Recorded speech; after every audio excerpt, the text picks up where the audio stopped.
बिस्मिल्लाहिर्रहमानिर्रहीम। Dear students, अस्सलाम वालेकुम। आज के इस सेशन में हम मनी, बैंकिंग एंड फाइनेंस में पेपर मनी के एडवांटेजेस और डिसएडवांटेजेस को डिस्कस करेंगे, देखेंगे इनको। इससे पहले के लेक्चर में हम पेपर मनी की डेफिनेशन और उसकी करेक्टरिस्टिक पे बात कर चुके हैं और हम ये जानते हैं कि पेपर मनी जो है वो पेपर इंस्ट्रूमेंट्स होते हैं बेसिकली, जैसे bills of exchange, bank notes, cheques या postal orders, bill, promissory notes वगैरह, जो कि पेमेंट्स या ट्रांजैक्शन के लिए लेन देन में इस्तेमाल होते हैं। आज हम इस पेपर मनी के एडवांटेजेस और डिसएडवांटेजेस के बारे में देखते हैं और इसको वन बाय वन पढ़ते हैं और देखते हैं कि इसकी एक्सप्लेनेशन करते हैं। बैंकिंग सिस्टम में के paper money is of very great advantage to the banks. They can keep their cash reserves against liabilities in this form for currency notes are full legal tender.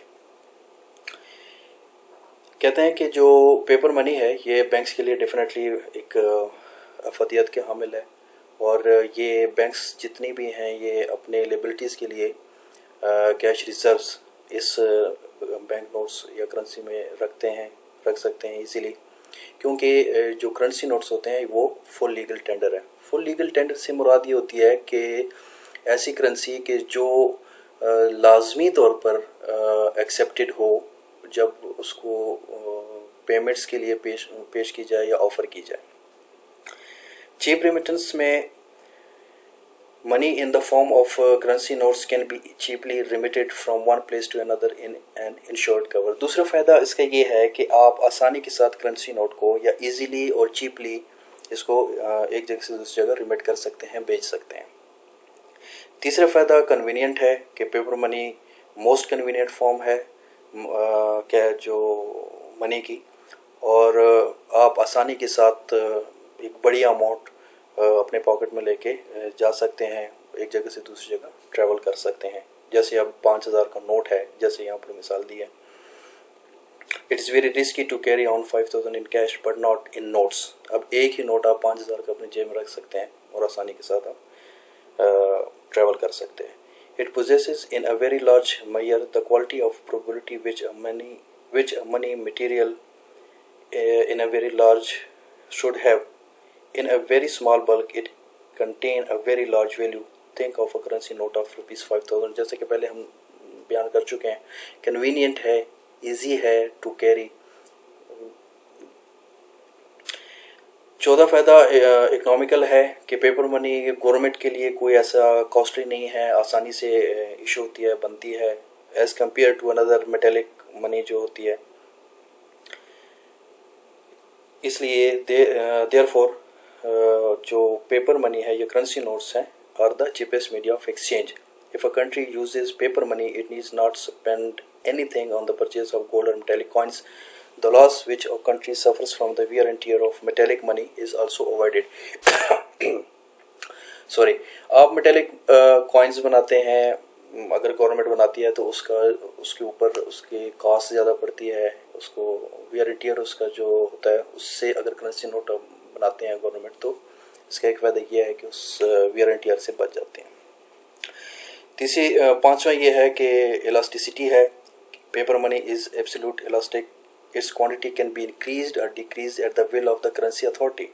Thus, paper money can better meet the requirement of trade and industry. ये आसानी के साथ इसकी quantity को कम या ज़्यादा किया जा सकता है। इलास्टिक होती है, इसकी इलास्टिसिटी इसके अंदर होती है, या इलास्टिक होता है इसका इशू करना, इसको मेंटेन करना, इसको मैनेज करना वगैरह। अब हम इसके डिसएडवांटेजेस की तरफ आते हैं। पेपर मनी का जो पहला डिसएडवांटेज है वो डेंजर ऑफ लॉस है। पॉसिबिलिटी होती है कि पेपर डैमेज हो जाए, आग लग जाए, चोरी हो जाए, सैलाब में बह जाए वगैरह, जैसे कि यहाँ पर इजीली बयान किया गया है। और डिमोनेटाइजेशन ऑफ पेपर मनी है। Government can demonetise paper money in case of emergencies. The old paper money become useless for the owner. Demonetisation का मतलब यह है कि पेपर मनी गवर्नमेंट, जैसे कि हमारे पास पहले 1000 का एक अलग फॉर्मेट या फॉर्म में थी, उसकी बड़ा नोट था। अब वो गवर्नमेंट ने कहा कि वो ख़त्म हो गया, डिमोनेटाइज किया गया और एक नया 1000 का नोट दिया गया है। तो अब जो पिछला 1000 का नोट है बड़ा वाला वो यूजलेस है। तो इसकी एक डिसएडवांटेजेस ये है कि इसकी डिमोनेटाइजेशन होती है.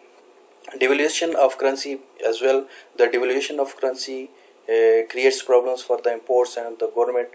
Price level goes up in the economy. It is a burden on low income group. जब महंगाई हो जाती है तो प्राइस लेवल बढ़ता है, चीज़ें महंगी हो जाती हैं और जो लो इनकम ग्रुप है उस पर बर्डन होता है क्योंकि करेंसी की वैल्यू नहीं होती या कम हो जाती है.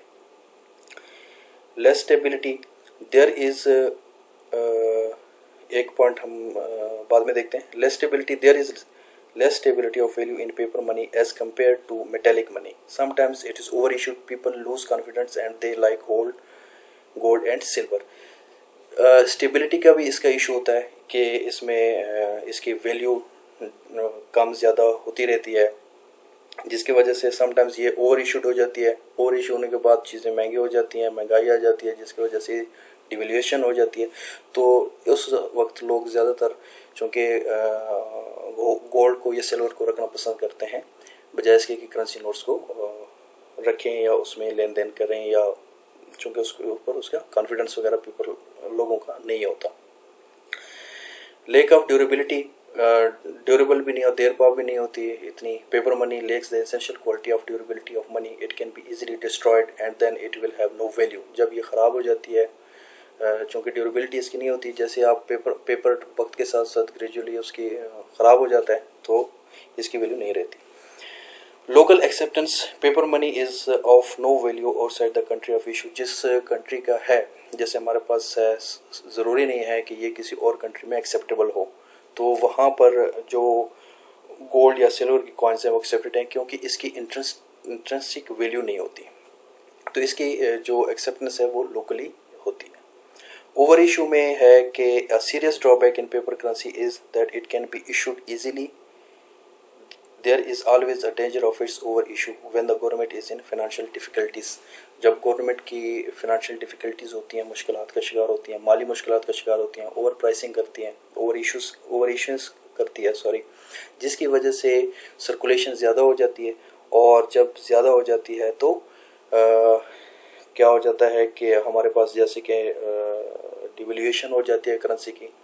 तो ये सारे वोलेटाइल एक्सचेंज रेट, आगे लास्ट जो इसका डिसएडवांटेज है कि volatile exchange rates affect the working of the economy. Decrease in exchange rate means increase in burden of debt on government.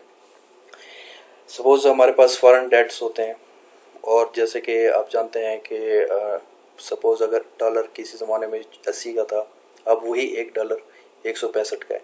तो ये एक प्राइस जो एक्सचेंज रेट है ये जब डिक्रीज इंक्रीज होता है तो हमारे जो फॉरेन डेट्स होते हैं उसके बर्डन को उसी हिसाब से इंक्रीज डिक्रीज होते हैं. राइट. तो जैसे ये एक्सचेंज रेट कम होता है तो हमारा जो बर्डन होता है या गवर्नमेंट का जो बर्डन होता है वो बढ़ जाता है. तो इस वजह से ये 4-5 जो पॉइंट्स हैं इनको मद्देनज़र रखते हुए इसके डिसएडवांटेजेस, पेपर मनी के डिसएडवांटेजेस को देखा गया है. इस एडवांटेजेस और डिसएडवांटेजेस ऑफ पेपर मनी के इस सेशन में अगर कोई, चूँकि ये इतने ज़्यादा तफसील से बयान करने की ज़रूरत तो नहीं थी चूँकि ये सेल्फ एक्सप्लेनेटरी हैं. आप पढ़ते हैं, देखते हैं, इसको आप पढ़िएगा. अगर इसमें कोई मुश्किल फिर भी कोई कॉन्सेप्ट या कोई सेंटेंस या कोई वर्ड ऐसा है कि जो आप समझते हैं कि उसकी एक्सप्लेनेशन करनी चाहिए या उसकी अंडरस्टैंडिंग नहीं हो रही तो वो मुझे आप बताइएगा सो दैट कि उस पर हम मज़ीद बात कर सकें. Thank you very much.